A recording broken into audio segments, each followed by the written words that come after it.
Subhanahu wa taala. Saya muliakan tuan-tuan imam, pengurusi dan juga penjaga masjid, tuan-tuan, puan-puan, muslim-muslimat yang dirahmati Allah. Alhamdulillah, setinggi-tinggi kesyukuran kita panjatkan kepada Allah Subhanahu wa taala kerana dapat kita bertemu pada malam ni untuk kita sambung kembali kuliah kita yang tertangguh lebih kurang 5 bulan dah kot, no? Bulan 3 lah, bulan 8 dia lebih kurang lah. Baik tuan-tuan, kita nak sambung bacaan kitab Al-Lu'lu'u lil Mu'minin, permata bagi orang yang beriman. Apa yang dimaksudkan dengan permata di sini adalah hadis-hadis Nabi sallallahu alaihi wasallam. Kerana setiap apa yang disampaikan oleh Nabi, ajaran baginda, tunjuk ajak daripada baginda sallallahu alaihi wasallam, semuanya merupakan permata yang sangat indah, yang sangat bernilai, yang sangat-sangat tinggi ajarannya, nilaiannya di sisi kita.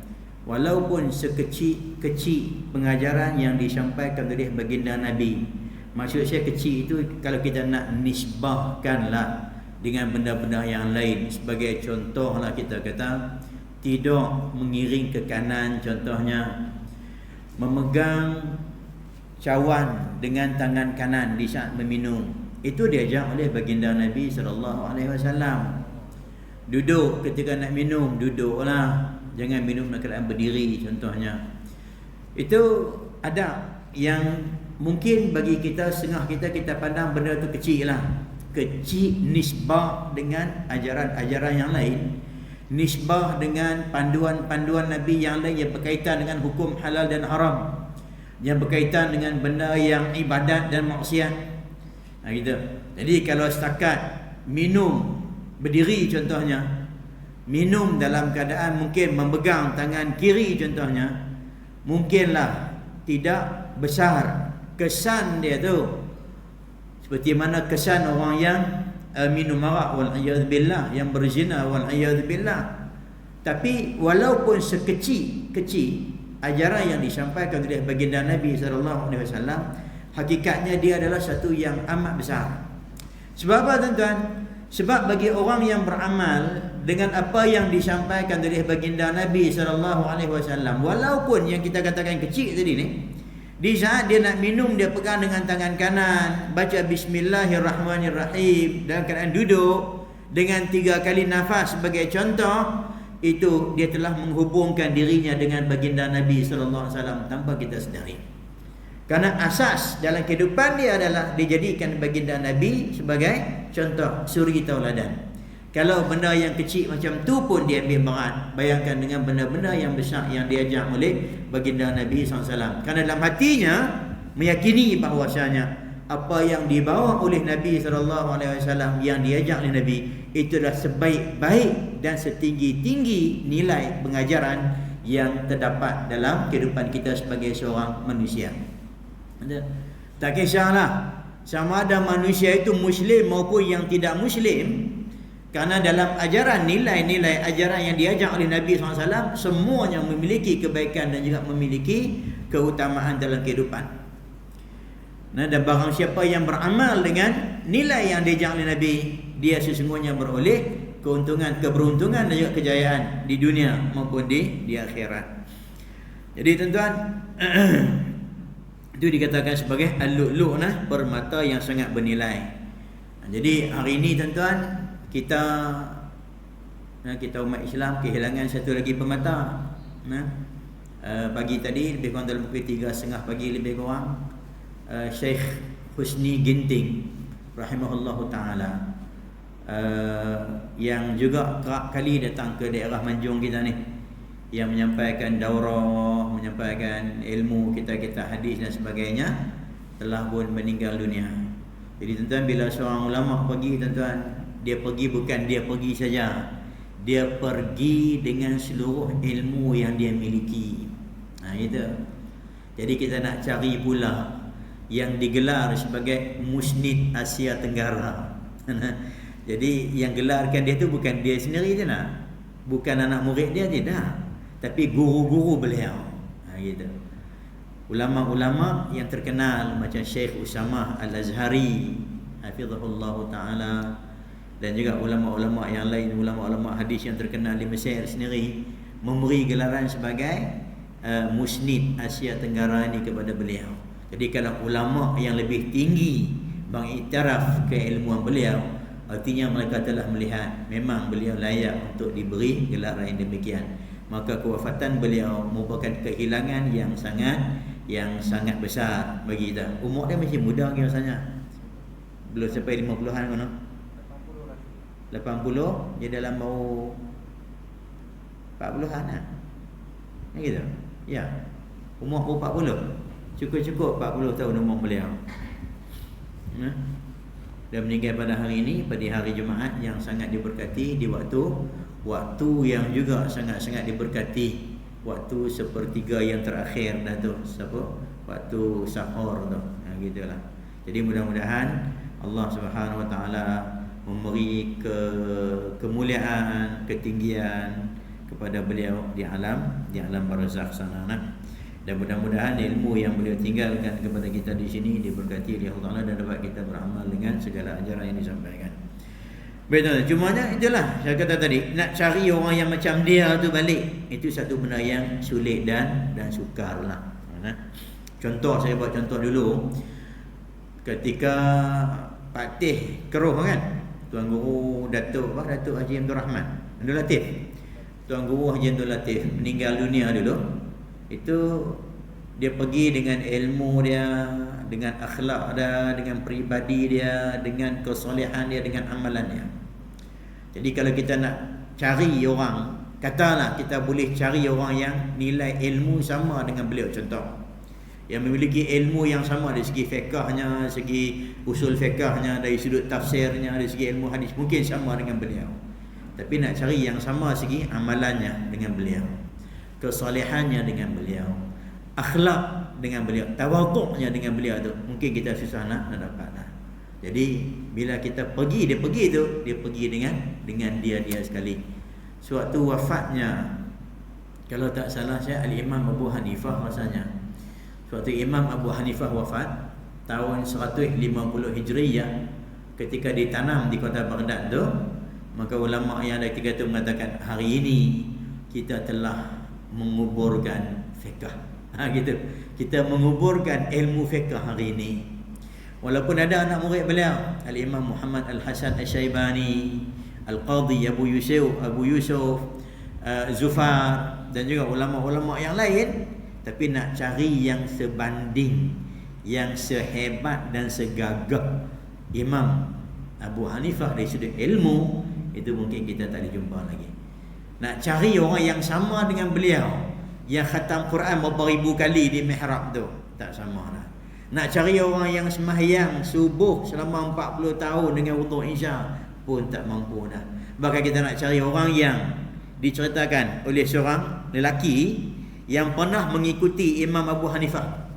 Dia cuba ikuti Imam Abu Hanifah tu daripada hari pertama, seminggu dia ikuti Imam Abu Hanifah. Aktiviti apa yang dibuat oleh Imam Abu Hanifah, daripada subuh dia tu, daripada paginya sembahyang subuh jemaah, habis duduk di masjid wirid, dia balik ke kedai dia, buka kedai, kemudian bagi arahan kepada pekerja-pekerja dia, kemudian dia pun keluar untuk lakukan sembahyang sunat duha dan sebagainya, kemudian keluar pula pergi ziarah orang sakit, ziarah orang mati, bantu orang-orang susah tadi ni, kemudian balik ke masjid pula waktu zuhur sampai waktu asar, ada majlis ilmu dan sebagainya, kemudian pergi ziarah tengok kedai dia, balik tutup kedai dan sebagainya. Kemudian waktu malam, maghrib, isya, sampai ke isya sampai ke subuh dipenuhi dengan ibadat. Jadi kata lelaki-lelaki tersebut, rutin dia tu berulang-alik macam tu lah. Seminggu aku dapati Imam Abu Hanifah tidak tidur. Tak tidur malam. Tuan-tuan, aku dah rasa nak rebah dah sebab tak tidur. Tapi Imam Abu Hanifah masih lagi gagah, masih lagi boleh meneruskan rutin harian beliau tanpa ada apa-apa masalah, sakit dan sebagainya. Ada yang kita katakan tadi. Mungkin dia tak tidur malam, mungkin dia tidur waktu tunggu antara zuhur ke, lepas zuhur asar ke, ataupun sebelum waktu zuhur dia tidur sekejap, dia lelap sekejap, mari duduk dan sebagainya dalam masjid dengan niat i'tikaf, mana kita tahu kan. Mungkin dia lelap sejam 2 jam dalam hidup dia tu. Tapi paling tidak nilai macam ni kita nak cari di mana tuan-tuan? Kita tak jumpa lah. Tak jumpa lah. Mungkin ada orang yang alim, tapi orang yang ada kemampuan faqih itu untuk memahami, ada kemampuan untuk mengistinbat hukum, untuk berijtihad macam Abu Hanifah, itu mungkin sukar untuk dicari ganti. Maka kita ulama hari ini kita menguburkan fiqh, ilmu fiqh itu sendiri. Samalah macam ulama-ulama yang hilang tadi ni lah. Baik tuan-tuan, kita masuk kepada hadis yang ke-15. Hadis yang ke-15, kita dah habis dulu hadis yang ke-14 berkaitan dengan nasihat, ad-dinun nasihah. Kita dah bahas dah dengan panjang lebar. Jadi hari ini kita masuk hadis yang ke-15. Tajuk yang diberi oleh pengarang kitab kita ni, mengasihi sesama Islam. Daripada Anas bin Malik radhiyallahu taala anhu, Rasulullah sallallahu alaihi wasallam bersabda. Anas bin Malik adalah seorang sahabat Nabi sallallahu alaihi wasallam yang disebut sebagai khadimur Rasul sallallahu alaihi wasallam. Bahkan dikenali juga sebagai khadimun na'lair Rasul. Orang ataupun sahibun na'lain, orang yang memegang dengan 2 kasut Nabi tu. Ni kasut nak pertama apa sini? Nabi semayang, kasut tinggal di luar, dia akan ambil sarung kasut tu di sini, satu lagi sebelah sini sarung. Jadi dia adalah pembantu Rasulullah, khadamnya Nabi sallallahu alaihi wasallam. Gitu. Tuan-tuan, biasanya tuan-tuan, kalau orang yang jadi khadam kepada orang yang soleh, itu orang yang akan mewarisi keilmuan dan juga mewarisi, kita kata, rahsia, asrar, keberkatan, kemuliaan orang soleh itu. Tuan-tuan bayangkan tengok nah. Kalau tok guru kan, dia akan ada khadam-khadam dia gitu, anak-anak murid yang khidmat untuk dia lah. Gitu. Kadang-kadang anak murid yang khidmat ni, dia banyak buat kerja khidmat. Dia mungkin kalau dibandingkan dengan orang lain tu, mungkin dia agak kurang sedikit duduk dalam majlis ilmu dan sebagainya, tapi dia rajin khidmat. Keberkatan khidmat dengan tuan guru ni tuan-tuan, dia lain tuan-tuan, lain. Pernah berlaku satu kisah, satu keadaan, saya tak ingat di mana tuan-tuan ya. Ketika tuan guru melihat anak murid dia tadi ni, dia nak cari siapa dia yang nak ganti tempat dia untuk mengajar tu. Ada 2-3 orang anak murid yang memang anak murid kanan, yang rajin untuk menghadiri majlis ilmu, yang memang kita kata cerdik, pintar dalam belajar ni. Dan ada juga seorang lagi anak murid yang dia hidupnya ni, dia banyak berkhidmat kepada tuan guru, banyak khidmat kepada tuan guru. Jadi tuan guru nak tengok siapa di kalangan anak murid tadi yang sangguplah berkorban untuk dia tu. Maka dia uji anak murid tadi ni dengan cara dia baling pen tu. Pen dia tu dia baling ke dalam tandas. Tuan-tuan, tandas dulu tuan-tuan, bukan macam ini. Tandas dulu, dia lubang bawah tu saja. Di atas tu kita duduk, tinggung, buang ayam besar, jatuh ke bawah tu. So bawah tu tempat semua najis di bawah tu lah. Macam telaga kita. Jadi dia baling masuk dalam tu, pen dia tadi ni. Dia tanya anak murid, siapa dia yang sanggup turun ambil pen dia ni? Pen yang dia sayang tu terjatuh dalam tu, siapa dia yang sanggup ambil? Anak-anak murid hak mana yang depan-depan hak kaki mengaji ni, tunduk semua tunduk. Tak bagi jawapan. Hak anak murid grade A ni, hak cerdik-cerdik pandai-pandai tunduk. Tak berani nak sahun ambil dan tak mau ambil. Siapa sanggup tuan-tuan turun dalam lubang tai? Mana ada orang mau. Lalu hak si anak murid yang khadam tadi ni, hak mengaji pun tak apa-apa nak cerdik sangat lah, kita kata boleh lah mengaji. Dapatlah, kalau dah lama-lama dengar tok guru mengajar tu, dia reti jugalah. Tahulah hukum haram halal, kenal lah mana fa'il, mana maf'ulun bih tu kenal lah. Tapi nak dibandingkan dengan yang ni kira jauh lah. Tapi dia sanggup, dia kata dia sanggup turun. Dia ambil. Dia sendiri turun ambil dalam telaga tai tadi ni, ambil pen tersebut, basuh letak minyak wangi dan sebagainya, bagi kat tok guru. Betul.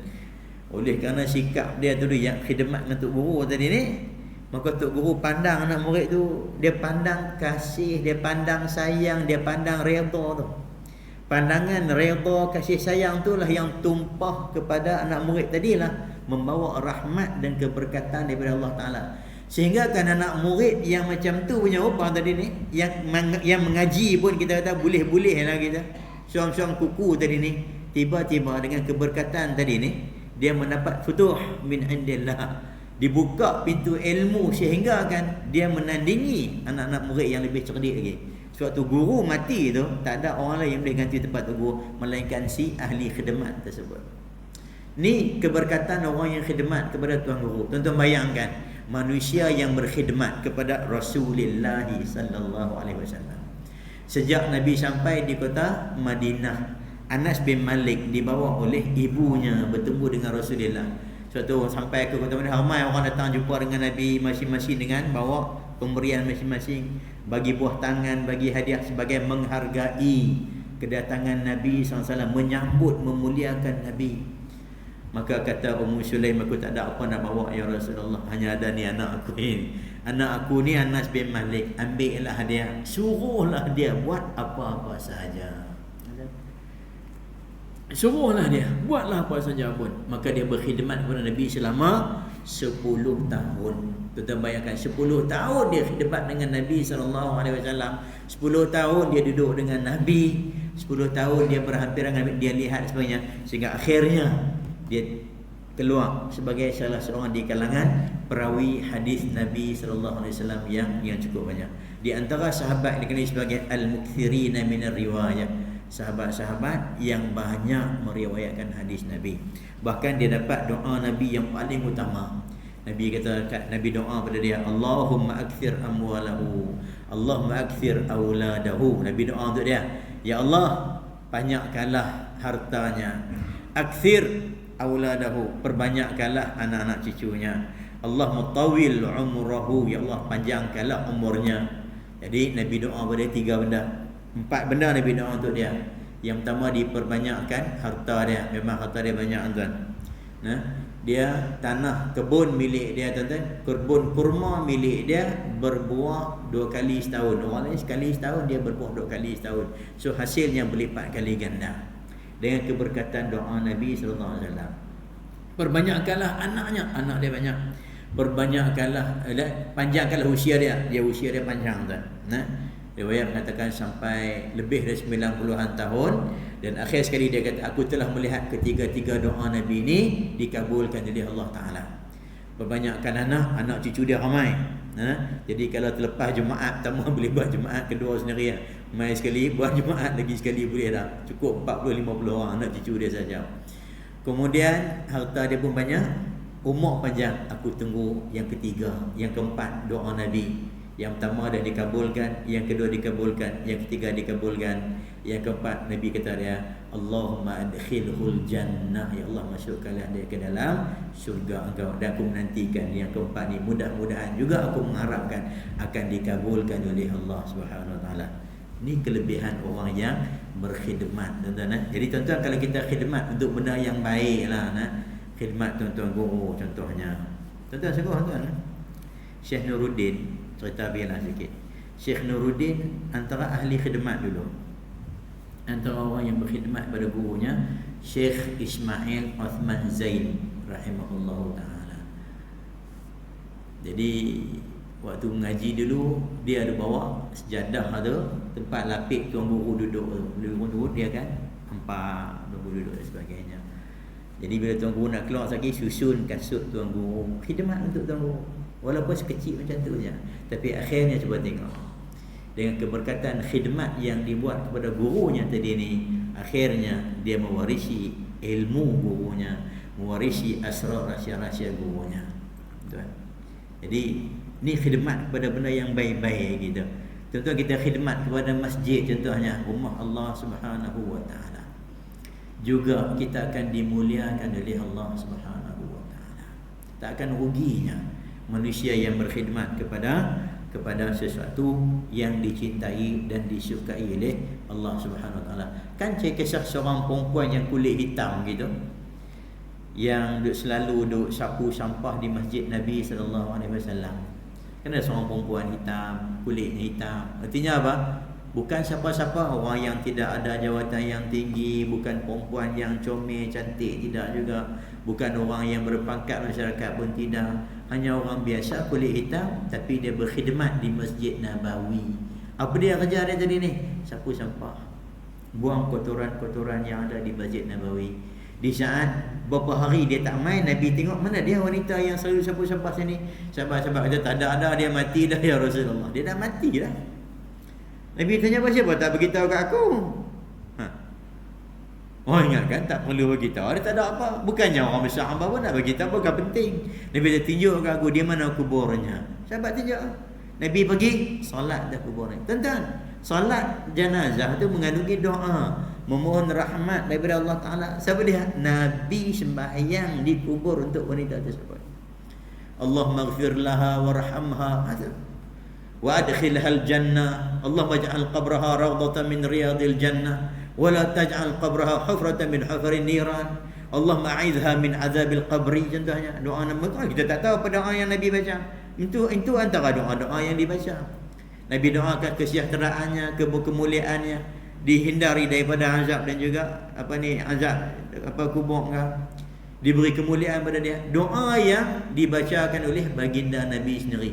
So bayangkan tengok wanita yang biasa-biasa mendapat kemuliaan disolati oleh baginda Nabi sallallahu alaihi wasallam selepas dia wafat. Sebab apa tu?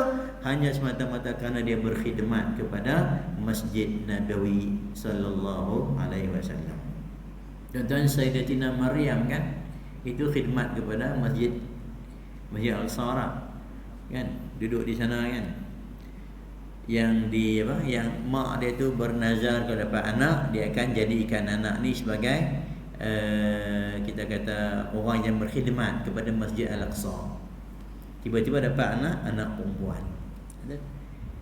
Tapi wanita ni lah yang akhirnya diangkat oleh Allah Ta'ala sebagai wanita suri tauladan dalam sejarah. Bahkan namanya Allah Ta'ala masukkan dalam Al-Quran, disebut dalam Al-Quranul Karim sebagai wanita yang mulia. Apa itu? Ibu kepada Nabi Allah Isa alaihi salam, nama Sayyidatina Maryam, yang hidupnya berkhidmat di dalam Masjid Al-Aqsa. Jadi orang yang berkhidmat kepada manusia yang mulia, tempat yang baik dan sebagainya, pasti dia akan mendapat tempiah kebajikan dan kebaikan daripada tempat tersebut, daripada keberkatan, daripada apa yang ada tadi ini. Daripada Anas bin Malik radhiyallahu taala anhu, Rasulullah sallallahu alaihi wasallam bersabda, la yu'minu ahadukum hatta yuhibba li akhihi ma yuhibbu li nafsihi. La yu'minu ahadukum, baca dengan la nak panjang tak? Jangan baca pendek. La yu'minu ahadukum, jangan baca la yu'minu. Kalau salah baca jangan mana lari kan. Kalau la yu'minu makna tidak beriman seseorang kamu. Kalau baca la yu'minu pendek, tak panjangkan la alif, jadi demi sesungguhnya beriman seseorang kamu yang tidak menyintai saudaranya. Jadi makna lari. Dia jadi lam pasang, lam sumpah. La yu'minu ahadukum. Macam tu juga antara kita baca dalam sembahyang, wirid-wirid, zikir-zikir yang kita baca, doa-doa dan sebagainya. Jadi baik kalau sebelum kita nak beramal dengan sesuatu zikir, kita nak beramal dengan satu-satu doa, wirid dan sebagainya, betulkan dulu bacaannya. Kalau tak betul bacaan jadi macam mana? Kita boleh kata Allah Ta'ala fahamlah apa yang kita maksud betul. Allah Ta'ala mengetahui apa yang kita masukkan, tapi sebutan kita salah, nak kira macam mana? Kalau sebutan kita salah, nak kira macam mana? Allahumma antas salam wa minkas salam wa ilaika ya'udu salam fahayyina rabbana bisalam. Ada baca fahayyina rabbana bisalam. Salah. Dia panjangkan fahayyina. Salah. Segi bahasa Arab salah, sangat-sangat salah. Besar tak? Salah besar. Pasal apa tuan-tuan?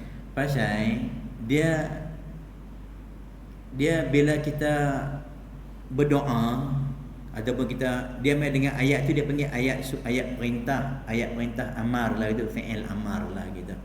Kalau dalam perbuatan dia panggil fi'il amar, ayat perintah. Cuma sini dia panggil doa lah, maqam ad-doa, tapi dia masih menggunakan ayat perintah. Kata suruh dalam bahasa Arab dia panggil fi'lul amri. Fi'il amar antara lelaki dengan perempuan dia beza kan? Dia beza. Kalau untuk perempuan kita akan tambah ya di belakang. Ya di belakang. Contoh kalau kita kata pergi, untuk lelaki kita izhab. Contoh izhab. Kalau perempuan kita tambah ya, izhabi. Gitu. Izhabi. Kalau kita katakan anak lelaki kita, kan, kita nak kata dia makan, kul, kita kata makan, kul, suruh dia makan. Nah, suruh dia duduk, kita kata ijlis. Anak perempuan kita kata ijlisi. Tambah ya lah kan, ijlisi gitu. Jadi bila kita khitab dengan Allah Ta'ala, kita akan khitab dengan ucapan seperti mana kita ucap kepada menggunakan dhamir kata ganti lelaki. Gitu. Jadi kalau kita nak kata Allah, ya Allah ampun dosaku, Allahumma ghfirli. Gitu. Ya Allah ampunlah dosaku. Kita tak kata Allahumma ghfirli. Kalau perempuan, Allahumma ghfirli, ampunlah dosaku. Salah kalau guna Allahumma ghfirli tu, guna kata ganti perempuan salah. Jadi kita doa, baca doa qunut, Allahumma hdina. Baca ramai baca Allahumma hdina. Salah besar, sangat-sangat besar. Pasal tambah ya di sana. Jadi bila baca Allahumma hdina, dia panjangkan ya tu. Jadi ya, bila ada ya, kita khitab dengan Allah Ta'ala menggunakan kata ganti nama wanita, perempuan. Tak boleh. Salah.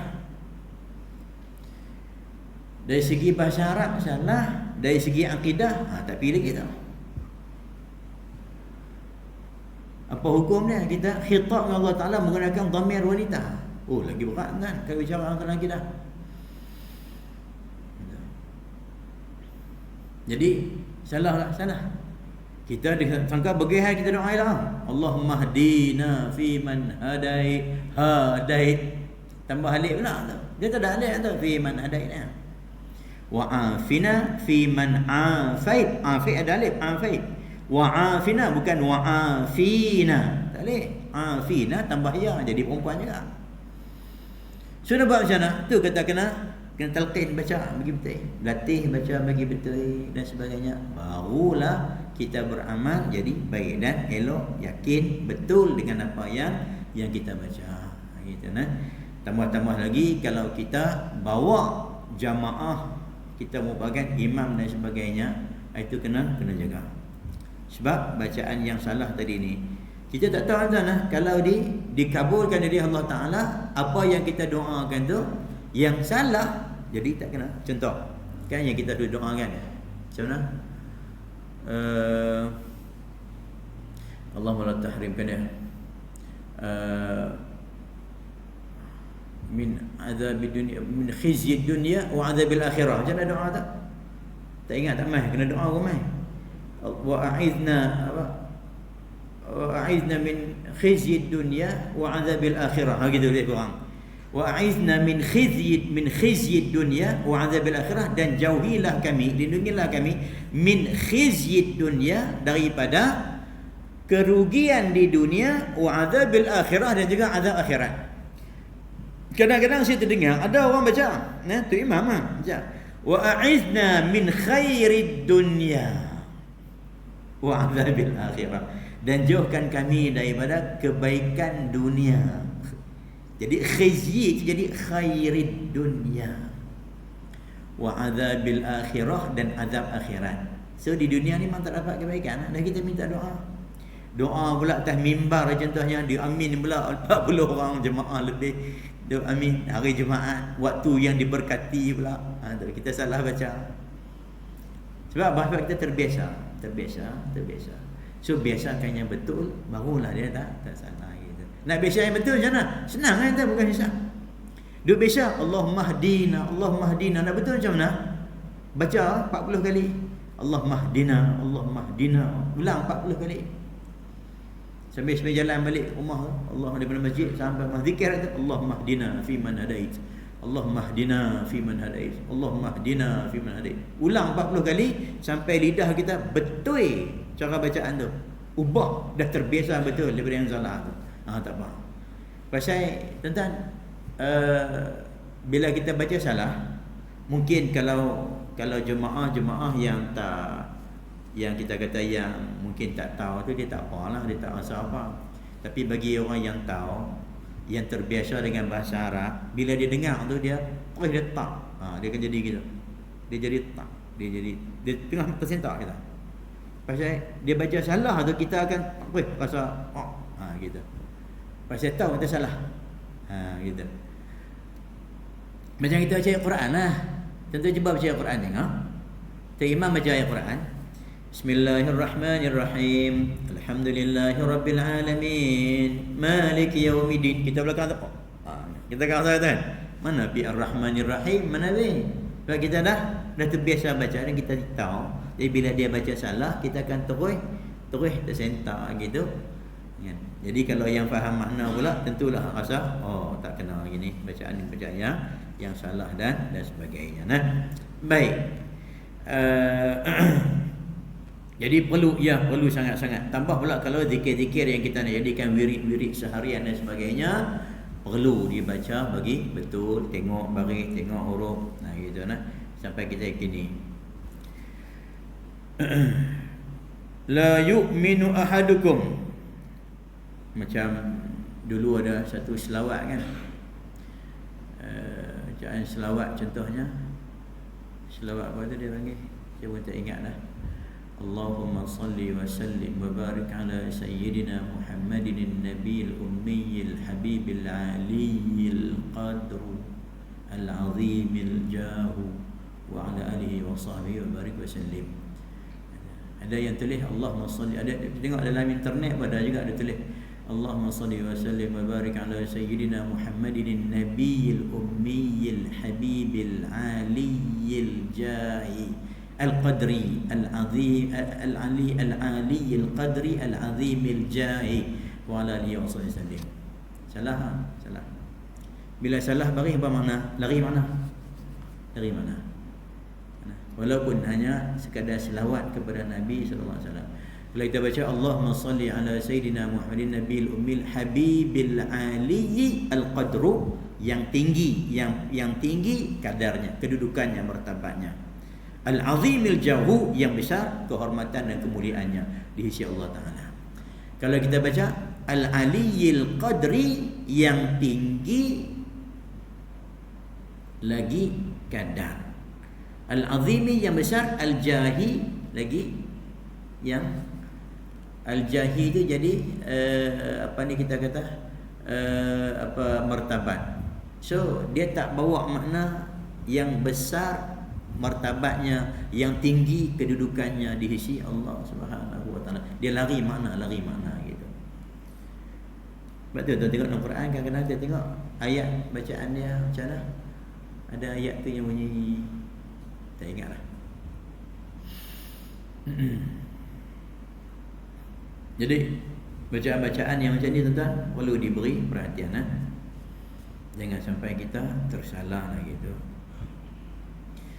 Lebih-lebih kali kalau khatib tolong pastikan. Kalau kita baca tamimah yang berkaitan dengan rukun-rukun khutbah, itu penting. Ittaqullah, alhamdulillah, Allahumma salli wa sallim ala sayyidina Muhammad. Allahumma salli, contoh langsung jadi sin dan sebagainya. Untuk bacaan-bacaan yang melibatkan rukun khutbah dan sebagainya, so dia akan ganggu habis. Rukun khutbah terganggu. Bila rukun khutbah terganggu, khutbah itu sendiri akan tidak sah, terbatal dan sebagainya. So implikasinya seluruh solat jemaah tidak sah. Gitu. Kadang-kadang kita tengok benda tu kecil tapi besar. Macam tahiyat pun gitu kan. Asyhadu an la ilaha illallah. Banyak yang baca asyhadu. Betul semayang kita tu. Asyhadu. Asyhadu. Ramai yang baca asyhadu. Shin tu dia jadi syaddah, kemudian tak ada. Hilang. Ada asyhadu an la ilaha illallah wa asyhadu anna Muhammadar Rasulullah.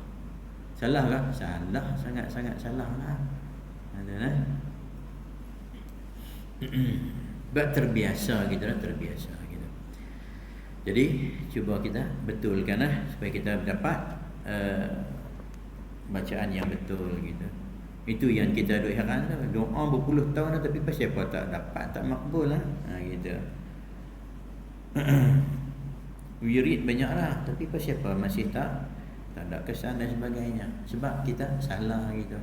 Itu belum lagi dengan khusyuk, tak hadir hati dan sebagainya. Baik, jadi baca bagi betul, tanya, talqin, ambil daripada afwah mulut orang yang betul. Itu sangat-sangat penting lah. Macam kita duk tahlil lah, tak? Kita tahlil kan, kita tahlil sebab tak lah. Saya sendiri boleh zikir-zikir lepas sembahyang, tahlil dan sebagainya itu semenjak kecil dulu lagi, kerana ikut orangnya. Sembahyang jemaah di masjid, lepas habis jemaah zikir, tak tahu apa kita dengar orang zikir, ikut gitu ya. Sampai tahlil gitu tak. Jadi sampailah bertahun-tahun ikut di Pimada tadi, sampai boleh, sampai pergi ke Mata Mahmud, boleh jadi tekong tahlil lagi lah. Kira waktu ada orang nak buat kenduri tahlil kan, kalau sekitar kawasan Mata Mahmud tu memang kami yang ambil. Bawa pergi budak ke tempat 5-6, pergi rumah kan, okey, malam ni kita dah ada jemputan untuk pergi rumah sekian-sekian untuk kenduri tahlil, buat tahlil arwah. Okey, tapi ambil mana-mana tu, ambil daripada hasil daripada ada ikut gitu je lah. Tapi bila dah kita mengaji, kita boleh tengok balik lah, kita baca balik, ulang balik, tengok balik dalam Quran dan sebagainya. Oh, ini bacaannya betulnya. Betul lah, tak apalah. Kalau tu bawa bayangkan tengok 40 tahun, 50 tahun, 60 tahun terbiasa dengan bacaan yang salah. Oh, dah habis. Kalau sembahyang habis. Kalau bacaan Fatihah, bacaan tahiyat habis. Daripada Anas bin Malik radhiyallahu anhu, Rasulullah sallallahu alaihi wasallam bersabda, "La yu'minu ahadukum hatta yuhibba li akhihi ma yuhibbu li nafsihi."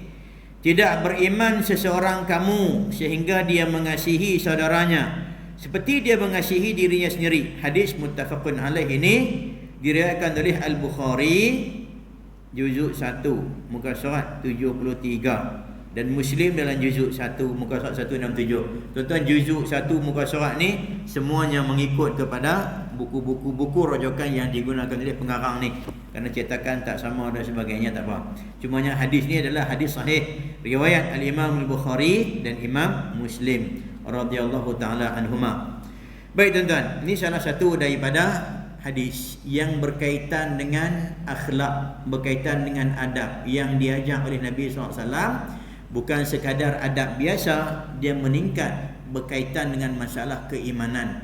Sehingga Nabi jadikan salah satu daripada tanda-tanda keimanan kepada Allah Subhanahu wa taala itu adalah mengasihi saudaranya yang seagama dengan dia. Jadi tuan-tuan, kalau dah dalam pertemuan yang lalu kita ambil hadis berkaitan dengan masalah an-nasihah, ad-dinun nasihah, agama itu nasihat. Ini hadis ni juga ada kaitan dengan hadis yang sebelumnya. Sebab nasihat yang diberi oleh seorang Muslim kepada saudaranya Muslim yang lain, itu asasnya adalah kerana dia menyintai saudaranya tadi ni. Bila saudara dia buat silap, dia nampak kawan tu buat silap, contohnya sembahyang tak betul, contoh tak, sujud kaki terangkat naik, maka dia pun tegur. Pasal apa dia tegur tadi ni? Sebab sayang rasanya kat saudara tadi ni. Kalaulah dia tak tahu, kalau dia tersilap dan tersalah, bayangkan tengok 20 tahun sembahyang, sujud tak ada tamakninah, sembahyang kaki terangkat dan sebagainya, maka nilaian sembahyangnya tu takkan diterima, sembahyangnya takkan diterima di Allah Subhanahu wa taala. Dek kerana cinta dan kasih kepada saudara tadi inilah, maka dia tegur kesalahan-kesalahan yang terdapat dalam ibadat tersebut. Waktu kita berharap. Jadi tuan-tuan, jadi hadisnya tuan, hadis yang sangat-sangat penting. Insya-Allah kita akan sambung dalam pertemuan yang akan datang untuk syarah berkaitan dengan hadis ni, kandungan hadis ni dan juga pengajaran-pengajaran yang disampaikan oleh baginda Nabi terdapat dalam hadis ini. Nah, insya-Allah taala kan ini pertemuan kita pada hari ini. Mudah-mudahan ada manfaat apa yang kita sampaikan, yang baik daripada Allah taala, salah silap atau mohon maaf. Aqulu qawli hadza wa astaghfirullahal azim li wa lakum. Assalamualaikum warahmatullahi wabarakatuh. أعوذ بالله من الشيطان الرجيم. بسم الله الرحمن الرحيم. الحمد لله رب العالمين وبه نستعين والصلاة والسلام على رسول الله الأمين سيدنا محمد وعلى آله وصحبه أجمعين. اللهم علمنا ما ينفعنا وانفعنا بما علمتنا وزدنا علما. اللهم فقهنا في الدين وعلمنا التأويل واهدنا صراطك المستقيم.